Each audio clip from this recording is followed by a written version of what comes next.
A biker gang messes with the wrong man when they invade a quiet wilderness cabin.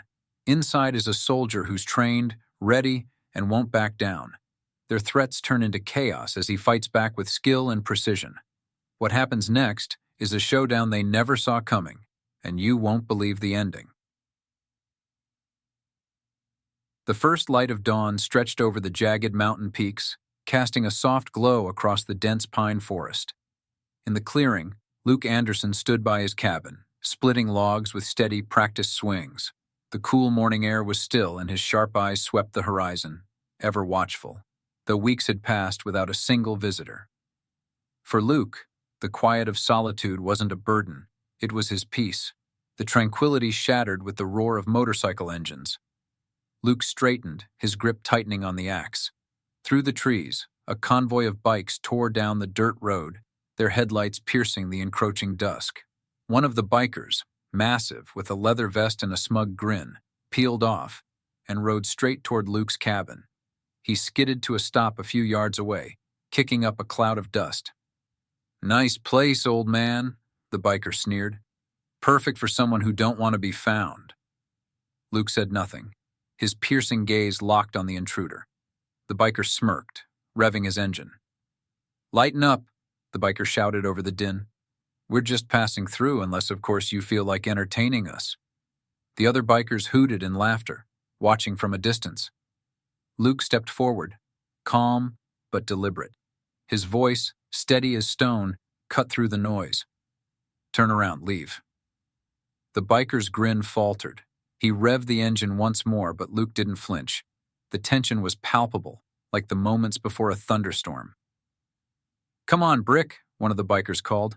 "Let's go. This guy's no fun." Brick hesitated, his bravado waning under Luke's unwavering stare. He spat on the ground, flipped the bird, and roared back toward his gang. Luke stood motionless, watching until the bikers disappeared down the road. He exhaled slowly, his grip on the axe loosening, but his instincts told him this wasn't over. It was never over. Inside the cabin, Luke began locking doors, setting hidden tripwires, and loading his weapons. His peaceful existence had just been disturbed, and Luke Anderson had learned long ago that peace always came at a price. The morning sun filtered through the pines, casting long beams of light onto the forest floor. Luke sat on his porch, sipping coffee from a tin mug. His eyes scanned the tree line with the same calculated intensity he'd once used to assess enemy strongholds. The signs were subtle, a broken branch here, faint tire tracks there. The bikers had returned during the night. They hadn't confronted him directly, but their message was clear. A crude skull and crossbones had been spray-painted on a tree near the edge of his property. Luke's jaw tightened. He set the mug down on the wooden railing, its faint clink swallowed by the wilderness silence. With deliberate steps, he walked toward the tree, studying the graffiti. It wasn't just vandalism. It was a threat, a challenge. A soft rustle came from behind him. Luke turned sharply, his hand instinctively moving to the hunting knife strapped to his belt. A young woman stood at the edge of the clearing, her hands raised defensively. "Whoa, sorry," she said quickly. "Didn't mean to startle you." Luke relaxed slightly but didn't drop his guard. The woman was in her late 20s, with a hiking pack slung over her shoulder and a wary look in her eyes. She looked out of place here, like someone who'd lost their way. "You shouldn't be here," Luke said flatly. "I know," she replied, brushing a strand of auburn hair from her face. "I got turned around on the trails, saw your cabin and thought I'd ask for directions. Didn't mean to intrude." Luke's eyes narrowed. She seemed genuine, but the timing was suspicious. He pointed toward the main dirt road. "Follow that for about 2 miles. It'll take you back to the main trailhead." She hesitated, her gaze flicking to the spray-painted tree. "That yours?" "No," Luke said curtly. The woman frowned, her brow furrowing as she stepped closer. "Are you okay? I mean, that looks like something someone left to intimidate you." Luke's lips thinned. He didn't like explaining himself to strangers. "I can handle it." She nodded slowly, sensing his reluctance to talk. "Okay, well, thanks for the directions. Name's Mara, by the way. Luke didn't respond, his piercing gaze returning to the tree line. Taking the hint, Mara turned and headed back toward the trail, but she glanced over her shoulder, her concern evident. The bikers returned at dusk. The low rumble of engines echoed through the forest as Luke sat sharpening his hunting knife. He didn't move as the convoy pulled into the clearing, their headlights cutting through the twilight. Brick led the group, his swagger amplified by the rowdy laughter of his crew. "Well, look who's still playing house in the middle of nowhere," Brick called out, dismounting his bike. His boots crunched on the gravel as he sauntered closer. "You didn't like our little present last night?" Luke set the knife down on the porch rail and stood, his movements calm but deliberate. He faced Brick, his towering frame still as a statue. "You made your point," Luke said quietly. "Now leave." Brick laughed, a deep, grating sound. "See? That's the problem with guys like you. You think you can just tell us what to do." He gestured to his crew, who were already spreading out, their rough voices mixing with the hum of idling bikes. Luke's eyes tracked them carefully. He noted their positions, their weapons, knives, chains, a few bats. His military mind automatically calculated angles, distances, vulnerabilities. Brick stepped closer, his smirk widening. "You live out here all alone, right? No one to call for help? No one to hear you scream?" "You don't know me," Luke said, his voice low and steady. "No, but I know your type," Brick shot back. "Old-timers who think they can live off the grid, like the world owes them something. Let me tell you, Grandpa, this forest ain't big enough for you and us." The insult didn't register with Luke. He took a step forward, closing the distance between them. His voice was quiet, almost a whisper, but it carried the weight of authority. "You're right about one thing. No one's coming to help you out here." Brick blinked, his bravado faltering for just a second. He recovered quickly, turning to his gang. "You hear that? Old man thinks he's tough." The laughter swelled, but it didn't faze Luke. He stood firm, his calm unnerving. Brick's grin faded. He stepped closer, now just inches from Luke. "You don't scare me." Luke leaned in slightly, his voice barely audible. "You should be." Brick flinched, but before he could respond, Luke turned and walked back to his cabin. The door closed behind him with a soft thud, leaving the bikers standing in stunned silence. Inside, Luke picked up his knife and resumed sharpening it. His heart rate remained steady, his focus absolute. He had spent decades preparing for moments like these, and he wasn't about to be caught off guard. Outside, the roar of engines faded as the bikers retreated into the night, but Luke knew they'd be back. They always came back. That night, Luke worked quietly, fortifying his cabin and preparing for the inevitable. He set traps along the perimeter, each one designed to slow intruders without causing unnecessary harm, at least not yet. By the time he finally rested, the moon was high in the sky, casting an eerie glow over the forest. Luke sat by the window, his rifle across his lap, watching the tree line. His instincts told him the bikers wouldn't wait long to make their next move, and when they did, they'd learn that some battles aren't worth starting. Morning broke over the forest in a wash of gold and orange, but for Luke, sleep had been elusive. He spent the night at his perch by the cabin window, his sharp eyes scanning the woods for any sign of movement. The silence had held, but that only meant the bikers were plotting something more brazen. Stepping outside, he surveyed the damage left by their late-night vandalism. Deep gouges from motorcycle tires scarred his once pristine clearing. The crude graffiti on trees and his cabin wall was meant to provoke. Near the front steps, a shattered whiskey bottle glinted in the early sunlight, its contents staining the earth. Luke stood still for a long moment, breathing in the cool air. This wasn't about a random act of intimidation anymore. It was personal, a test to see how far he could be pushed. The faint snap of a twig drew his attention. Instinctively, he dropped low, his body blending with the landscape as he scanned the woods. There, just beyond the edge of the clearing, a flash of movement, a figure retreating into the trees. Luke's jaw tightened. They were watching. Inside the cabin, Luke opened a hidden compartment beneath the floorboards. The gear he pulled out was a stark contrast to the modest, off-the-grid life he appeared to live. A tactical vest, a set of knives, a compact communications device, and his trusted Sig Sauer P320, its matte black finish as sharp as the man wielding it. He strapped on the vest and holstered the sidearm. The knives found their place on his belt, each one positioned for quick access. Then he grabbed a map from the wall, unrolled it on the table, and marked potential vantage points and ambush locations around his property. If the bikers wanted to play games, they were about to learn the rules were far beyond their comprehension. The next assault came at noon. Luke was in the clearing, repairing the outer wall of the cabin, when the low growl of engines rose in the distance. This time, they weren't bothering with subtlety. The sound grew louder, closer, until the first bike tore into view, followed by 5 more. Luke straightened, his hammer hanging loosely in one hand as Brick dismounted, his cronies following suit. They carried bats and chains, the confidence of men who'd never faced true danger. Brick grinned, his teeth yellow in the sunlight. "Look who's out here playing house again," he jeered.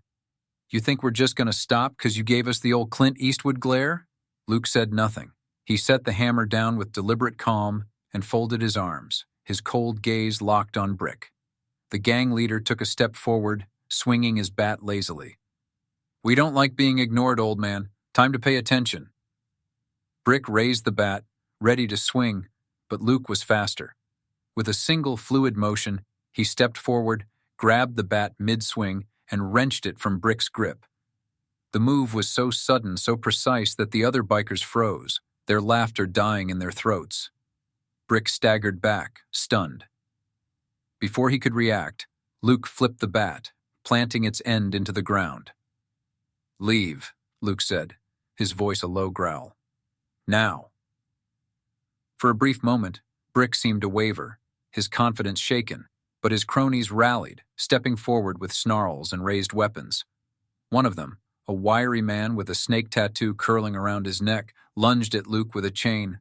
Luke sidestepped, his hands moving like lightning. In a blur of motion, the chain was torn from the man's grasp, coiled expertly around his wrist, and yanked hard enough to send him sprawling. Luke didn't wait for him to recover. He turned toward the others, his stance calm, his eyes cold. "You've made your point," Luke said, his tone steady but carrying an edge of menace. "Don't push further." Brick's face darkened. He motioned for the others to back off, his jaw clenched tight with barely contained rage. "This isn't over," he spat, his voice trembling with humiliation. Luke didn't respond. He stood like a stone sentinel, watching as the gang mounted their bikes and roared away. But he knew the battle was far from done. That evening, Luke moved swiftly through the forest, laying out the groundwork for the next encounter. His traps were subtle but effective. Wire snares designed to trip, hidden pits to disorient, and carefully placed logs rigged to swing down at chest level. Every step was calculated, every placement deliberate.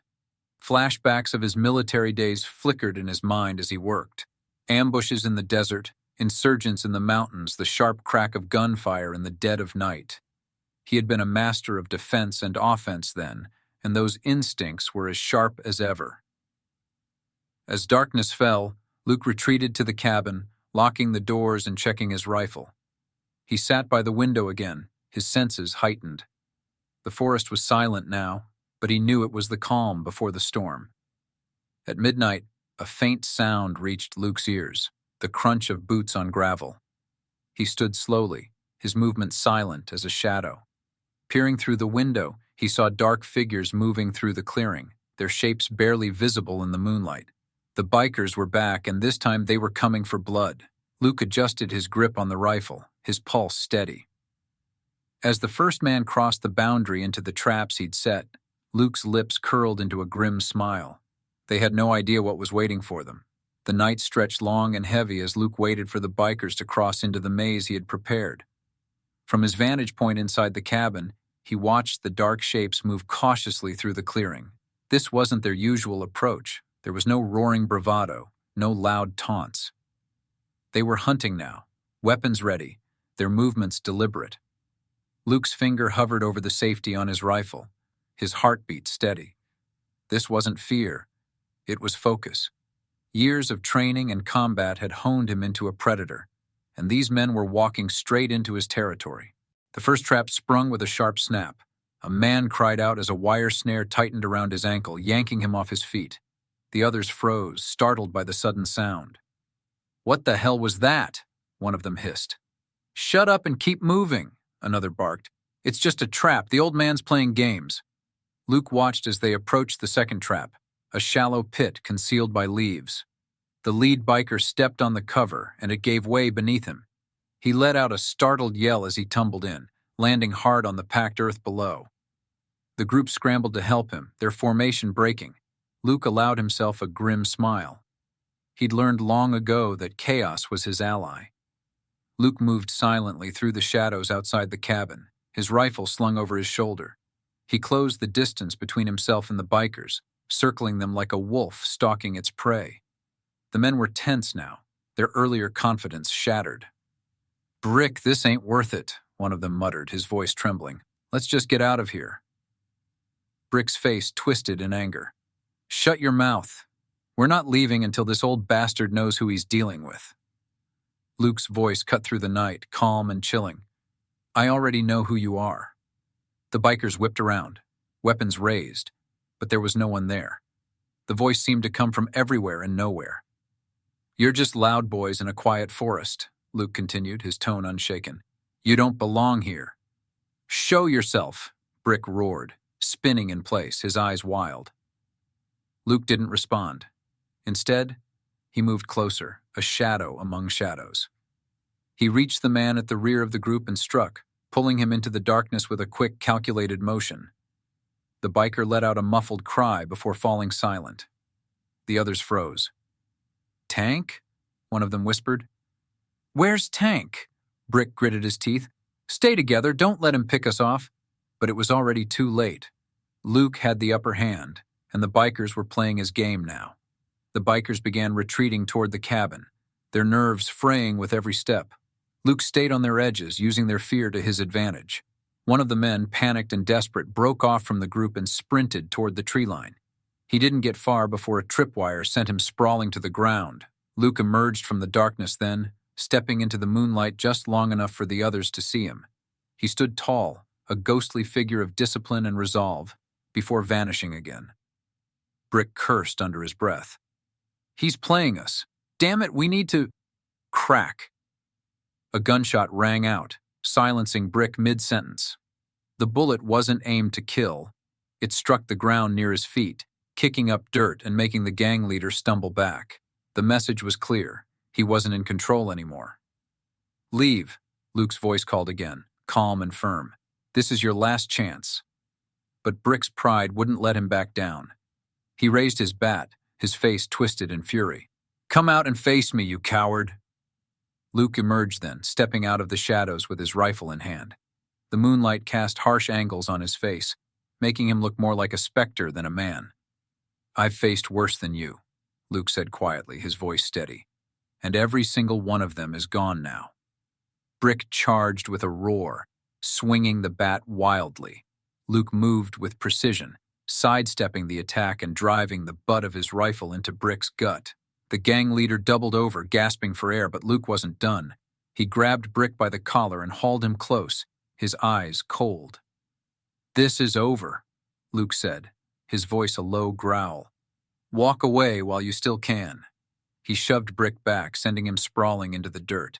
The remaining bikers hesitated, glancing between their leader and the imposing figure of Luke.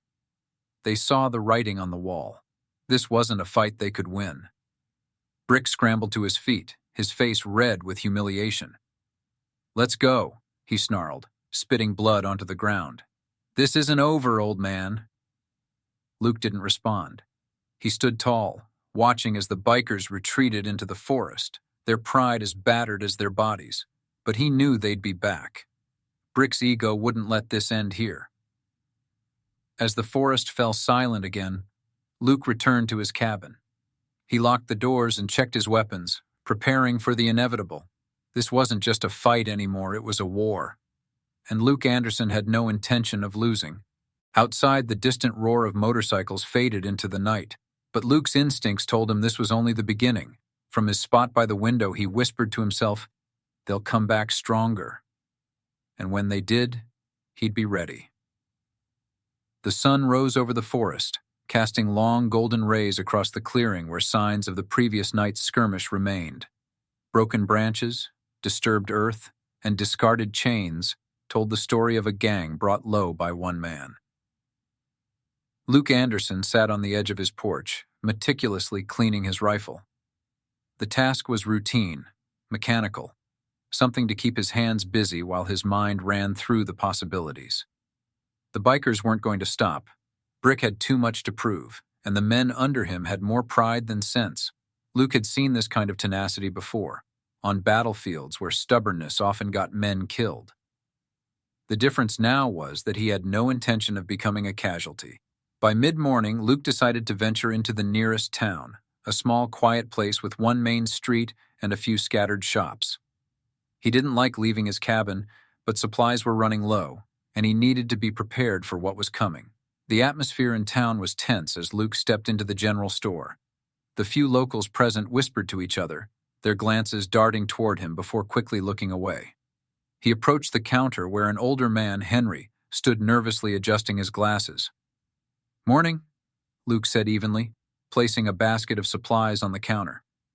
"Morning," Henry replied, his voice tight. He hesitated before ringing up the items. "You've, had some visitors out your way, haven't you?" Luke's eyes narrowed. "You've seen them?" Henry nodded, lowering his voice. "They were in town this morning causing trouble, harassing people, drinking in the streets. Brick and his gang, I think they call themselves." Luke's jaw tightened. "They say anything?" Henry hesitated, glancing around as if afraid someone might overhear. "They're looking for you, asking anyone if they've seen the crazy old man in the woods. Brick doesn't look like he's letting this go." Luke nodded, sliding cash across the counter. "Stay clear of them, Henry. If they come back, you didn't see me." Henry gave a nervous nod, his hand trembling slightly as he bagged Luke's items. "Take care out there, Luke. Those men aren't just bullies. They're dangerous." As Luke loaded his truck, he caught sight of someone walking toward him from across the street. Mara, the hiker who'd shown up on his property days ago, moved with urgency. Her auburn hair was pulled into a loose ponytail, and her face was tight with concern. "Luke," she called, quickening her pace. "I heard what happened last night." He paused, squinting at her. "How?" "It's a small town. People talk." She glanced around, lowering her voice. "You can't keep doing this. Brick and his men are escalating. They're not just going to leave you alone." Luke leaned against the truck bed, crossing his arms. "They don't have a choice." Mara frowned. "You don't get it. Brick's got connections. He's not just some local thug. If he wants to make your life hell, he'll find a way to do it." Luke studied her for a moment, his expression unreadable. "Why do you care?" "Because I've seen what happens when people like him get out of control," she said, her voice trembling slightly. "It doesn't just stop with you, they'll hurt anyone who gets in their way." Luke's gaze softened, but his tone remained firm. "I can handle them." Mara looked like she wanted to argue but stopped herself. She shook her head, stepping back. "Just be careful. People like Brick thrive on making others suffer. Don't give him that chance." As the afternoon wore on, Luke returned to his cabin, unloading the supplies and reinforcing his defenses. He was halfway through reinforcing the front door when he heard the faint hum of engines in the distance. He froze, his hand tightening around the hammer. The sound grew louder, closer, until the bikes appeared at the edge of the clearing. There were more of them this time, at least a dozen. Brick rode at the head of the pack, his face twisted into a smug grin. The gang dismounted, spreading out in a loose formation as they advanced on the cabin. Brick carried a shotgun slung over his shoulder, and the others were armed with bats, chains, and crowbars. "Well, look who's still here," Brick called out, his voice echoing through the clearing. "Thought you'd be smart enough to pack up and run, old man." Luke stepped onto the porch, his rifle resting in his hands. His calm demeanor only seemed to fuel Brick's anger. "This is your last chance," Luke said evenly. "Walk away." Brick laughed, loud and mocking. You think you scare me? You're just one guy, Anderson, and this time you're outnumbered. Luke's expression didn't change. You brought more men, I brought more traps. As if on cue, one of the bikers near the edge of the group stepped on a pressure plate hidden beneath the dirt. A burst of smoke erupted, sending him stumbling back, coughing and swearing. The gang erupted into chaos, some men retreating while others charged forward. Luke raised his rifle. The first shot rang out, striking a bat out of one man's hand. The next shattered the windshield of Brick's prized motorcycle. Luke wasn't aiming to kill, not yet, but every shot sent a clear message. This was his domain, and they weren't welcome. Brick's frustration boiled over as his men faltered. He raised his shotgun, aiming it at the cabin. You think you can take us all down, you crazy bastard? You're done! Luke moved like lightning. He dropped to a knee, took aim, and fired. The shot didn't hit Brick, but instead struck the ground inches from his feet, sending a spray of dirt into the air. Last warning, Luke growled. Leave. Brick hesitated, his bravado cracking under the weight of Luke's precision. He turned to his men, some of whom were already backing away. We're not done here, he shouted, his voice shaking with anger. Let's go. The gang retreated, their departure marked by the roar of engines and a trail of dust. Luke watched them disappear into the forest, his expression unreadable.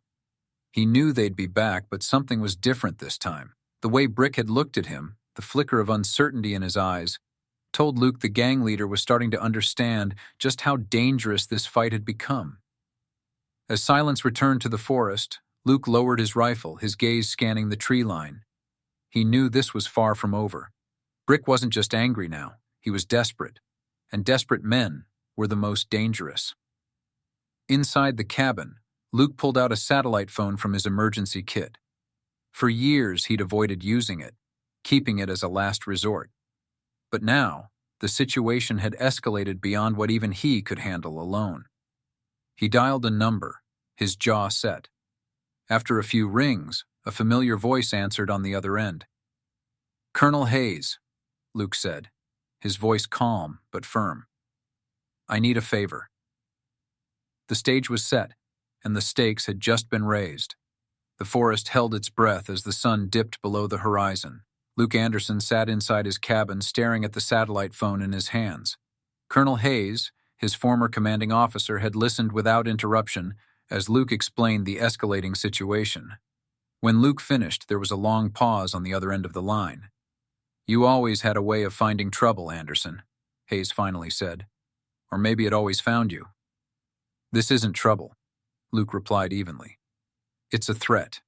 I need intel on these bikers, Brick's connections, and who's backing them. If they've got resources, I need to know how deep they run. Hayes exhaled, the sound crackling faintly over the line. Give me a few hours. I'll see what I can dig up. In the meantime, keep your head down. These types don't play fair. Luke smirked. Neither do I. While Luke waited, he began reinforcing his cabin further, layering the traps and defenses he had already set. His movements were swift and deliberate, each step a dance of precision honed by years of military experience. The hum of an approaching car broke his focus. It wasn't the roar of bikes, but the steady growl of a vehicle climbing the forest road. Luke stepped onto his porch, rifle in hand, as Mara's old pickup truck came into view. She pulled to a stop, hopping out with a backpack slung over one shoulder. I told you to stay away, Luke said, his tone more matter-of-fact than unkind. Mara crossed her arms, her chin set stubbornly. And I told you Brick isn't going to stop. So I brought supplies. She gestured to the truck bed, which held cans of fuel, a box of nails, and a stack of reinforced planks. Luke's lips twitched, almost a smile. You think that's going to stop them? No, she said, stepping closer. But I think you can. If you're going to stand your ground, you might as well have some backup. Luke regarded her for a long moment. Her resolve reminded him of soldiers he'd served with, courageous but untrained, ready to charge into the unknown. Finally, he gave a curt nod. Unload it then, he said, and stay out of the line of fire. By nightfall, the satellite phone buzzed to life. Luke answered immediately, his voice calm but expectant. "I've got your intel," Hayes said. "Brick's gang is more than just a pack of unruly bikers. They're tied to a regional drug syndicate. Mid-level players moving shipments across state lines. Brick's a wannabe kingpin, but his crew is connected to some serious hitters." Luke's jaw tightened. "And you're just now hearing about this?" "They're small enough to stay under the radar, but big enough to be dangerous," Hayes replied. "Word is they've been trying to expand their operations into new territory, and your property might be a key location for their routes." Luke's hand clenched the phone. It all made sense now. Why the gang wouldn't back off. Why Brick was so desperate to intimidate him into submission. "Anything else I need to know?" Luke asked. Hayes hesitated. "Yeah. Brick's got a man in town feeding him information, someone close enough to keep tabs on you." Luke's stomach turned, his mind flashing to Mara. Could she be involved? He pushed the thought away. No, her concern seemed genuine, but if not her, then who? "I'll handle it," Luke said. "Thanks for the intel." "You're not alone in this," Hayes added. "I've got a team standing by if things go south." Luke shook his head. "Not yet. If I need you, I'll call." "Just don't wait too long," Hayes warned before disconnecting. Unbeknownst to Luke, Brick and his gang were already planning their next move. At a remote warehouse on the outskirts of town, the bikers gathered around a table littered with maps and empty beer bottles. Brick slammed a fist onto the table, silencing the murmurs. "We're taking that cabin tonight," he growled. "Anderson's had his fun, but this ends now." "What's the play?" Axel, one of Brick's lieutenants, asked. Brick grinned, his teeth glinting under the flickering light. "We burn it to the ground. No more traps, no more games." The gang erupted in cheers, their confidence bolstered by the promise of destruction. But as they loaded up their bikes, a shadow lingered in the corner, a man in plain clothes, his phone pressed to his ear. "They're moving out now," the man whispered. "Hope your guy's ready." Luke stood at the edge of the clearing, watching the first flicker of headlights through the trees. Mara was inside the cabin, tending to a makeshift communication system they'd rigged to monitor the perimeter. "How many?" she asked through the radio. "All of them," Luke replied. "Looks like Brick brought his entire crew." The engines roared closer, and Luke retreated into the shadows. He knew the bikers would focus their attention on the cabin first, thinking they had the upper hand. That's where they'd make their first mistake. As the gang rolled into the clearing, Brick shouted orders, his voice carrying over the rumble of engines. "Spread out. Surround the place. No one gets in or out." Luke waited until the bikers were fully committed before springing his first trap. A concealed log trap swung down from the trees, slamming into two bikes and sending their riders sprawling. The rest of the gang scattered, shouting curses and revving their engines. Brick fired his shotgun into the air, silencing the chaos. "It's just another one of his tricks," he bellowed. "Get to the cabin!" The bikers charged forward, their weapons raised, but the ground beneath them erupted with smoke and fire. Luke had rigged several tripwire explosives, disorienting the gang and forcing them to regroup. From his hidden vantage point, Luke picked off stragglers with precise shots, aiming to incapacitate rather than kill. He wanted them scared, not dead, at least for now. Inside the cabin, Mara watched the chaos unfold on the monitors, her heart pounding. She grabbed the radio, her voice trembling. "Luke, they're regrouping. Brick's heading for the front door." "Let him come," Luke replied, his voice cold. "I've got something special for him." Through the haze of smoke and fire, Brick marched toward the cabin, his shotgun clenched in both hands. He kicked open the front door, shouting, "Where are you, old man?" The silence inside was deafening. Brick took a step forward, his boots crunching on the wooden floor, and then, from the shadows, Luke's voice echoed. "You walked into the wrong house, Brick." Before Brick could react, a shadow lunged toward him, and the true battle began. Brick spun, his shotgun raised, but Luke was already in motion.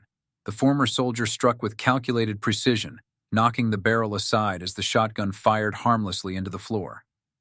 Brick staggered back, and Luke closed the distance, driving his shoulder into Brick's chest and sending the gang leader crashing into the wall. The cabin shuddered with the impact. But Luke didn't relent. He followed up with a swift punch to Brick's jaw, his knuckles cracking against bone. Brick roared, swinging wildly with a crowbar he'd grabbed from the floor. Luke ducked, the makeshift weapon slicing through the air above his head. "You should have walked away," Luke growled, his voice low and dangerous. Outside, the remaining bikers were regrouping. Explosions and traps had scattered them, but they were determined to press forward. Mara watched on the monitors, her fingers trembling over the radio. "Luke, more are heading your way," she warned.